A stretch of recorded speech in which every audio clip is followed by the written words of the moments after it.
கர்த்தருடைய பரிசுத்தமுள்ள நாமத்திற்கு ஸ்தோத்திரம். இன்றைய நாளின் கர்த்தருடைய வார்த்தையாக யோபுவின் புஸ்தகம் 16வது அதிகாரம் 21வது வசனம். ஒரு மனுபுத்திரன் தன் சிநேகிதனுக்காக வழக்காடுகிறது போல தேவனோட மனுஷனுக்காக வழக்காடுகிறவர் ஒருவர் உண்டானால் நலமாயிருக்கும். இந்த இடத்துல யோபு தன்னுடைய வாழ்வின் பலவிதமான கஷ்டங்கள், போராட்டங்களின் சூழ்நிலையில் இந்த இடத்துல சொல்லும் பொழுது மனிதனுக்காக அல்லது ஒரு சிநேகிதனுக்காக வழக்காடுகிற ஒருவன் இருப்பது போல தேவனோடு மனுஷனுக்காக வழக்காடுகிற ஒருவன் இருந்தால் நலமாயிருக்கும் என்று சொல்லுகிறார். ஆனால் இந்த புதிய ஏற்பாட்டின் நாட்களில் கர்த்தர் நமக்கு மிகவும் கிருபையாக பரிசுத்த ஆவியானவரை கொடுத்திருக்கிறார். அன்று யோபுவிற்காக பரிந்து பேசுவதற்கு யாரும் இல்லை, எனக்கு ஒரு சிநேகிதன் இல்லையே என்று சொல்லி அவன் அந்த நாளிலே வருத்தப்படுகிறான். மனுஷனுக்காக வழக்காடுகிறவர் ஒருவர் உண்டானால் நலமாயிருக்கும் என்று சொல்லுகிறார். ஆனால் இன்றைய நாட்களிலே எனக்கு அருமையான தெய்வ பிள்ளையே, நமக்காக வழக்காடுகிற ஒருவர் உண்டு. நம்மோடு கூட பேசி நமக்காக தேவனிடத்தில் பரிந்து பேசுகிறவர் நம்முடைய பரிசுத்த ஆவியானவராக இருக்கிறார். ஆகவே அந்த பரிசுத்த ஆவியானவர் நமக்குள்ளாக இருக்கும் பொழுது அவர் நம்மை தேற்றுகிறவராக, நம்மை பலப்படுத்துகிறவராக இருக்கிறார். நம்முடைய சூழ்நிலைகளின் மத்தியிலே சோர்ந்து போயிருக்கலாம், ஆனால் கர்த்தர் நம்மை பலப்படுத்துகிறவராக இருக்கிறார்.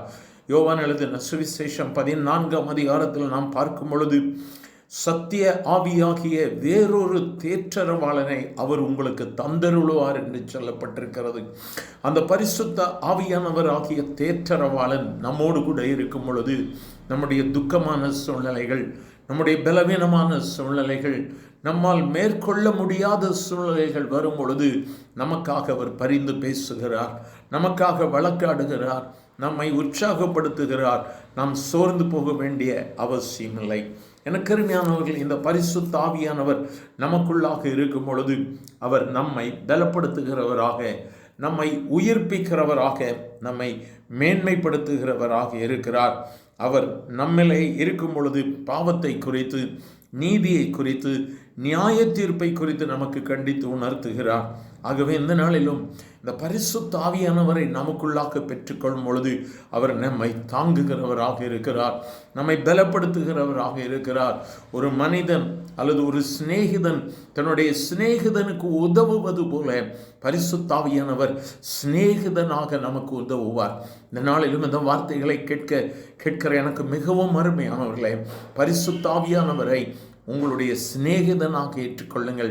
அவர் உங்கள் வாழ்வில் வரும்பொழுது விடுதலை, உங்கள் வாழ்வில் வரும்பொழுது மேன்மை, உங்கள் வாழ்வில் வரும்பொழுது தடைகள் உடைக்கப்படும்.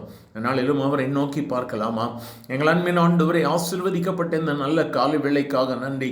இந்த வார்த்தைகளை கேட்டுக்கொண்டிருக்கிற உம்முடைய பிள்ளைகள் பலவிதமான பலவீனங்கள், பலவிதமான நுகங்கள், பலவிதமான கஷ்டங்களில் இந்த வார்த்தைகளை கேட்டு எங்களுக்கு விடுதலை வேண்டும் என்று சொல்லி விரும்பி ஜெபிக்கிற ஒவ்வொருவரையும் இந்த நாளில் என் ஆண்டவராகிய இயேசு தொடுவீராக.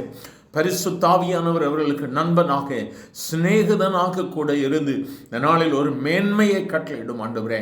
கேட்கிற ஒவ்வொருவரும் இன்றைய நாளில் விடுதலையை பெற்றுக்கொள்ளட்டும். ஆசீர்வதியும் இயேசுவின் நாமத்தில் பிதாவே. ஆமேன், ஆமேன்.